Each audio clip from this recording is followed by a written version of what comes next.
High, আজ রাস্তা থেকে ব্লগটা শুরু করছি। আমরা তিনজনে মিলে যাচ্ছি বাপের বাড়িতে, কারণ আমার এই ছোট্ট সোনা বেবিটার জন্মদিন আসছে। প্রত্যেকবার জন্মদিনটা আমরা এখানেই করি, মা বোন বাবা আসে, বাট এইবার আমার মেয়ের বায়না হয়েছে দিদুন বাড়িতে যাবে, তাই এইবার ওর ইচ্ছেটাই রাখতেই আমরা দিদুন বাড়ি চললাম ওর বার্থডে সেলিব্রেট করতে। দিয়েছি একেতে সন্ধেবেলায় এত তাড়াহুড়ো করে আসলাম, যাদবপুরে এসে দেখি ট্রেনটা মুখের সামনে দিয়ে বেরিয়ে আছে।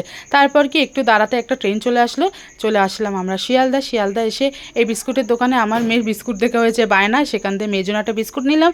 নিয়ে দিকে এই ট্রেনটা ছিল বাট খুবই লেটে, তাই জন্য ট্রেনের মধ্যে অনেকক্ষণ বসে থাকতে হয়েছিল, অনেক দেরিতে ট্রেনটা ছেড়েছিল। ব্যাস কিছুক্ষণ বসাতেই প্রায় 45 মিনিট পর এসে পৌঁছালাম আমরা শ্যামনগর।